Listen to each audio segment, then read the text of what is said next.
ان سب کو آپ اٹیسٹڈ کاپیاں فل 4 دے دیں۔ جو 5 بجے کے بعد بولیاں لگی ہیں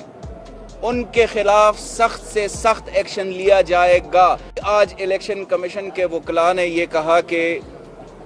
تیمور سلیم جگڑا کے بھی نئے فارم 45 جو ہے وہ اپلوڈ ہو گئے، تو مطلب یہ ہے کہ 3 قسم کے فارم 45 اب مارکیٹ میں ہیں۔ ایک ہمارے جو ہمیں ہمارے پولنگ ایجنٹس نے دیے، پریزائڈنگ آفیسرز نے دیے، ایک جو درمیان میں اپلوڈ ہو گئے تھے ٹیمپرڈ، اور تیسرے قسم کے جو ابھی نئے بنائے گئے ہیں جو ایک ہی قلم سے بنائے گئے ہیں،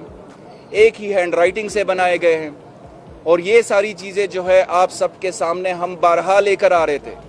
کہ ہمیں یہ معلومات ہے کہ نئے فارم 45 بنائے جا رہے ہیں۔ بہرحال ہم مشکور ہیں پشاور ہائی کورٹ کے ججز صاحبان کے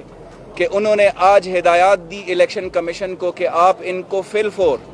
ہمارے 8 صوبائی حلقوں کے امیدواران اور ایک قومی حلقے کا امیدوار ساجد نواز صاحب، ان سب کو آپ اٹیسٹڈ کاپیاں فل 4 دے دیں۔ الیکشن کمیشن کو یہ ہدایات اس لیے دے دی گئی، حالانکہ آج بھی الیکشن کمیشن نے کہا کہ ہماری یہ ذمہ داری نہیں ہے، لیکن ہائی کورٹ نے ان کو کہا الیکشن ایکٹ اور رولز کے تحت یہ آپ کی ذمہ داری ہے۔ امید ہے کہ جو ہمیں فارم 45 ملیں گے جو یقینی طور پر نئے ہیں،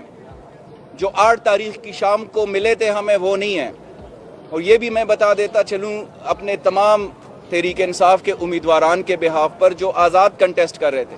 مختلف انتخابی نشانات سے کنٹیسٹ کر رہے تھے، ہر ایک امیدوار کے ہم نام بیلٹ پیپرز پر تھے، قومی اسمبلی میں بھی صوبائی اسمبلی میں بھی ایک قسم کے انتخابی نشانات بھی تھے ہمارے۔ اس سب کے باوجود پشاور کی غیور عوام نے، خیبر پختونخوا اور پاکستان کی عوام نے جس اعتماد کا اظہار کیا، جو تحریک انصاف اور ہمارے قائد عمران خان صاحب کی قیادت کے اوپر اعتماد تھا، اس پہ ہماری عوام نے لبیک کہا، ہمارے ووٹرز نے، ورکرز نے لبیک کہا، اور اتنی بڑی تعداد میں ووٹس دیے کہ آپ کے سامنے ہے کہ 25 دن سے زیادہ گزرے ان کو نئے فارم 45 بنانے میں۔ بہرحال یہ ہم آپ کو بتاتے رہے۔ آج ہماری ایک اور بھی استدعا یہ رہی، کیونکہ آروز نے یہ کہا کہ کنسولیڈیشن جو فارم 47 کی کنسولیڈیشن ہے وہ امیدواران کے سامنے ہوئی۔ ہم نے یہ استدعا کی ہائی کورٹ سے کہ جو CCTV فوٹیجز ہیں جو اس رات کے جس وقت کنسولیڈیشن ہو رہی تھی، جو سو کالڈ کنسولیڈیشن تھی، وہ CCTV فوٹیجز بھی پریزرو کر دیے جائیں، تاکہ ہم جب الیکشن ٹریبیونل میں جائیں تو اس وقت یہ سامنے آئے کہ کون سے امیدواران تھے اور وہ کون لوگ تھے جن کے سامنے فارم 47 بھی بنائے گئے، فارم 49 بھی بنائے گئے، فارم 48 بھی بنائے گئے۔ تو آج عدالت عالیہ نے یہ کہا کہ اس کے بارے میں بھی ہم آرڈر کریں گے۔ ہم مشکور ہیں، اور ایک دفعہ پھر سے آپ کے توسط سے میں پشاور کی عوام کا بالخصوص، کیونکہ جتنا لیڈ ہمیں 2018 میں ملا تھا اس سے کئی زیادہ 2024 کے 8 فروری کے الیکشنز میں ملے۔ خواتین نکلی، بزرگ نکلے، نوجوان نکلے، ایک جذبے اور جنون کے ساتھ اور ایک نظریے کے ساتھ، ایک پاکستان کی تبدیلی کا خواب آنکھوں میں لیے وہ نکلے۔ لیکن چند لوگوں نے مل بیٹھ کر رات کی تاریکی میں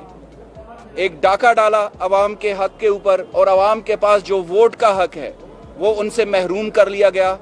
لوگوں کے دلوں میں رنج ہے۔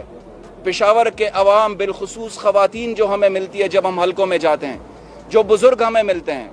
وہ یہ کہہ رہے ہیں کہ ہمارے پاس تو یہی ایک اختیار تھا، وہ بھی ہم سے چھین لیا گیا۔ تو ہم ایک دفعہ پھر سے مشکور ہیں اپنے تمام ووٹرز کا، ان کے اعتماد کا، اور جو مینڈیٹ چور ہیں، ہم اپنے ہر ایک الیکشن ٹریبیونل کے پیٹیشن میں یہ انشور کریں گے کہ جنہوں نے رات کی تاریکی میں جو ڈاکہ ڈالا ہے، جو 5 بجے کے بعد بولیاں لگی ہیں، ان کے خلاف سخت سے سخت ایکشن لیا جائے گا۔ ہم یہ استدعا کریں گے اپنی پیٹیشنز میں۔ الیکشن کمیشن نے بھی آج یہ کہا کہ پروسیڈنگز شروع ہو گئی ہے آروز کے خلاف، لیکن ہم اپنے الیکشن پیٹیشن میں کرمنل پروسیڈنگز کے اوپر ضرور استدعا کریں گے، ہر ایک آرو کے خلاف اور DRO آفاق وزیر کے خلاف۔ بہت شکریہ آپ کا۔